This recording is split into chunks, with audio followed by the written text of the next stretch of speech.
السلام علیکم، بسم اللہ الرحمن الرحیم۔ کروڑوں درود و سلام نبی آخر الزماں صلی اللہ تعالی علیہ وسلم پر، جو تمام جہانوں کے لیے رحمت للعالمین ہے۔ سب سے پہلے درود پاک کی فضیلت سنتے ہیں۔ نبی کریم رؤوف رحیم صلی اللہ تعالی علیہ وآلہ وسلم نے ارشاد فرمایا، بندہ جب تک مجھ پر درود پاک پڑھتا رہتا ہے، اللہ پاک اس پر رحمتیں بھیجتا رہتا ہے۔ اب بندے کی مرضی ہے زیادہ پڑھے یا کم۔ ناظرین کرام، میں ہوں شاہ نواز اتاری، آپ دیکھ رہے ہیں شاہ نواز اتاری وائس چینل۔ مزید اچھی ویڈیو کے لیے میرے یوٹیوب چینل کو سبسکرائب کریں اور بیل آئیکن کو دبائیں تاکہ ایسے دلچسپ بیانات و واقعات آپ کو سب سے پہلے ملے، اور اس ویڈیو کو ثواب کی نیت سے آگے شیئر کریں تاکہ دوسرے لوگ بھی مستفید ہو سکیں۔ پیارے ناظرین کرام، ایک نئے سٹوری کے ساتھ آپ کی خدمت میں حاضر ہیں۔ آج کا ہمارا موضوع ہے طالوت کی بادشاہی۔ بنی اسرائیل کا نظام یوں چلتا تھا کہ ہمیشہ ان لوگوں میں ایک بادشاہ ہوتا تھا جو ملکی نظام کو سنبھالتا تھا، اور ایک نبی ہوتا تھا جو نظام شریعت اور دینی امور کی ہدایت و رہنمائی کیا کرتا تھا۔ اور یوں دستور چلا آتا تھا کہ بادشاہی یہود ابن یعقوب علیہ السلام کے خاندان میں رہتی تھی، اور نبوت لاوی بن یعقوب علیہ السلام کی خاندانی ترائے امتیاز تھا۔ حضرت شمویل علیہ السلام جب نبوت سے سرفراز کیے گئے تو ان کے زمانے میں کوئی بادشاہ نہیں تھا، تو بنی اسرائیل نے آپ سے درخواست کی کہ آپ کسی کو ہماری بادشاہ بنا دیں، آپ کسی کو ہمارا بادشاہ بنا دیجئے۔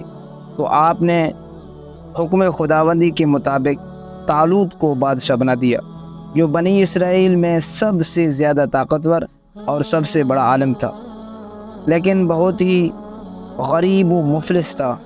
چمڑا پکا کر یا بکریوں کی چراوائی کر کے زندگی بسر کرتا تھا۔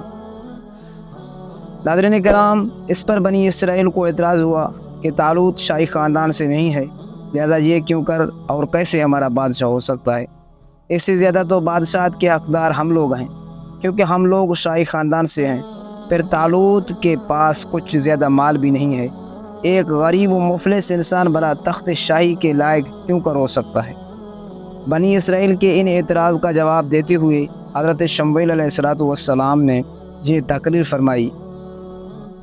ترجمہ فرمایا، اسے اللہ نے تم پر چن لیا اور اسے علم اور جسم میں کشادگی زیادہ دی، اور اللہ اپنا ملک جسے چاہے دے دے، اور اللہ وسعت والا علم والا ہے۔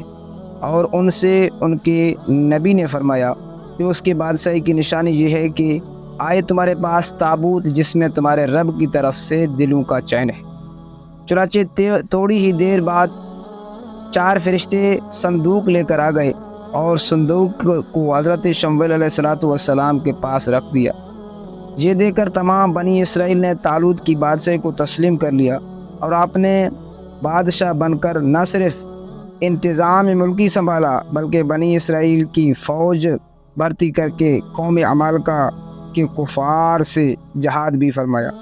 اللہ تعالیٰ نے اس واقعے کو قرآن مجید میں ارشاد فرمایا۔ ترجمہ، اور ان سے ان کے نبی نے فرمایا کہ بے شک اللہ نے طالوت کو تمہارا بادشاہ بنا کر بھیجا ہے۔ بولے، اسے ہم پر بادشاہی کیوں کرو گی؟ اور ہم اس سے زیادہ سلطنت کے مستحق ہیں، اور اسے مال میں بھی وسعت نہیں دی گئی۔ فرمایا، اسے اللہ تعالیٰ نے تم پر چن لیا اور اسے علم اور جسم میں کشادگی زیادہ دی، اور اللہ اپنا ملک جسے چاہے دے دے، اور اللہ وسعت والا علم والا ہے۔ اور ان سے ان کی نبی نے فرمایا کہ اس کی بادشاہی کی نشانی یہ ہے کہ آئے تمہارے پاس تابوت جس میں تمہارے رب کی طرف سے دلوں کا چین ہے، اور کچھ بچی ہوئی چیزیں ہیں معزز موسیٰ اور معزز ہارون کے ترکہ کی، اٹھاتے لائیں گے اسے فرشتے، بے شک اس میں بڑی نشانی ہے تمہارے لیے اگر ایمان رکھتے ہو۔ تو محترم ناظرین کرام، اس واقعے سے ہمیں درس ہدایت یہ ملتا ہے کہ جہاں بہت سے مسائل پر روشنی پڑتی ہے، ایک بہت ہی واضح درس یہ ملتا ہے کہ اللہ تعالیٰ کے فضل اور اس کے نوازشات کی کوئی حد نہیں ہے، اور چاہے تو چھوٹے سے چھوٹے آدمی کو منٹوں بلکہ سیکنڈوں میں بڑے سے بڑا آدمی بنا دے۔ دیکھ لو حضرت طالوت ایک بہت ہی کم درجے کی آدمی تھے اور اتنے مفلس تھے کہ یا تو دبگر تھے جو چمڑے کو دباغت دے کر اپنی روزی حاصل کرتے تھے، یا بکریاں چرا کر اس کی اجرت سے گزر بسر کرتے تھے، مگر لمحہ بھر میں اللہ تعالیٰ نے انہیں صاحب تخت و تاج بنا کر بادشاہ بنا دیا۔ ناظرین کرام، دوسری ہدایت ہمیں یہ ملتی ہے کہ قرآن مجید کی عبارات سے معلوم ہوا کہ جسمانی توانائی اور علم کی وسعت بادشاہی کے لیے مالداری سے زیادہ ضروری ہے، کیونکہ بغیر جسمانی طاقت اور علم کے نظام ملکی کو چلانا اور سلطنت کے انتظام کرنا تقریباً محال اور ناممکن ہے۔ اس سے ظاہر ہوا کہ علم کا درجہ مال سے بہت بلند ہے۔